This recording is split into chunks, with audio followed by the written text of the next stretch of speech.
This clip is brought to you by SaveWithConrad.com.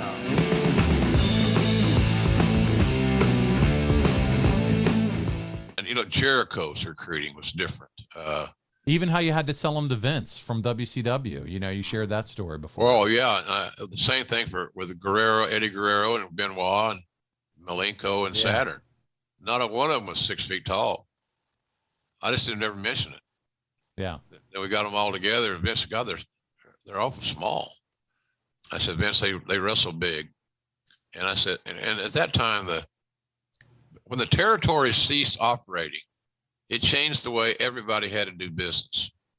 So, the one thing about AEW right now is that we have those matches on Dark on YouTube. I think they're on Mondays. And that's sensitive to discover, and assess the talent level of these new kids.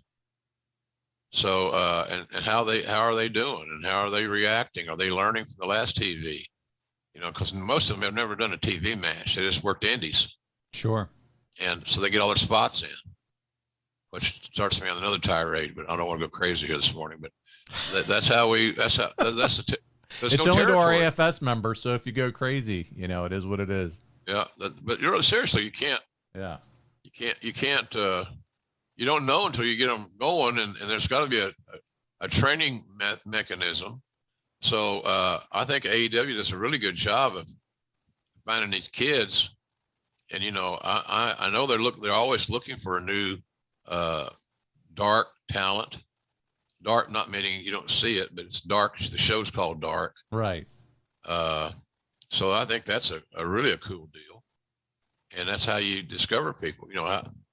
We had, we're working hard to develop our own stars that are quote unquote, homegrown. That would MJF, Jungle Boy, Sammy. Absolutely, Sammy. Darby. Yep. Oh, so many good ones. So they're all evolving. They're all basically they're all in their 20s. And they're getting a great education. They're getting a chance to headline Ricky TV Starks. shows. What's that? Ricky Starks. Oh, yeah. There you go. So that's what we're looking at. And even though people say, well, you've hired all these ex-WWE guys. Here's the thing. You can't get better working with someone whose skills are at your equal or less. So if I can say the investment in MJF is significant, and the expectations for him to be a huge, huge star are there, and that's true, then how better can he become by affiliating, working with, interacting with Chris Jericho? Right. God almighty. Getting the rub, getting the experience, getting the how to work, all that good stuff. Yeah. So it's and it's like we talked before, it's just like the free agency business in sports. Do we want someone to go to the Steelers, the Browns, the Bengals, the Cowboys? That's how it works. We cheer for them when they come to our team. And yet in wrestling, oh, you're taking the WWE left it. No, these are guys in their prime. We're cheering for these free agents to be successful. What I've seen very clearly of guys that come here that Tony Khan hires is the veterans, the Black, and who's new.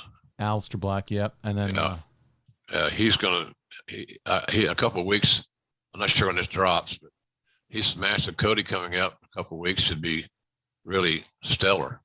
Oh, I can't wait for that. That's big for both of those guys. Oh, so good. But the thing about it is that they've never been able to hear their own voice. They're memorizing promos that some person has created for them, allegedly in the voice of the wrestler. When that writer can't even identify with, doesn't have enough product knowledge, or can't identify with how that really should sound. Right. So I'm a big believer that we're following the right path there. I'm with you. Because no territories, you have to reevaluate your plan. It's like if there was no college football, what would the NFL do? That's right. And that's kind of where we are. There's no territories, so there's no college football. There's indies. And you find kids that, have not developed too many bad habits. They got a decent body. They look like an athlete. They approach their work seriously and professionally. There's a lot of boxes to check. And So that's kind of where we are with that. It's an ever-changing world, and what you're counting on is those young guys, like the little small group that you mentioned, our homegrown guys. Orange Cassidy, forgot him. He's another good one. So many. Yeah. Well, and that's the deal. They got to continue to get better. Yeah. That's the one thing you got to be able to communicate with them, is that you're not as good as you can be. You can be a lot better. And that's not knocking you. It's just saying that, hey, look, you got room to grow. And I look at that for all of us. I haven't done my best show ever. Yeah. And I know that if I got to keep my game up, and I got to improve my game and all those things. And it's challenging when you're 69. You know, Sure. I'm not some young kid. Now, the great thing about it is I'm a storyteller, and I still have passion. But am I going to misspeak occasionally or something like that? Yeah, of course I am. And do I think less of myself? Does it motivate me to want to quit? Hell no. Are you kidding? You got to be kidding. How many times has your grandma called you by the wrong name? That's right.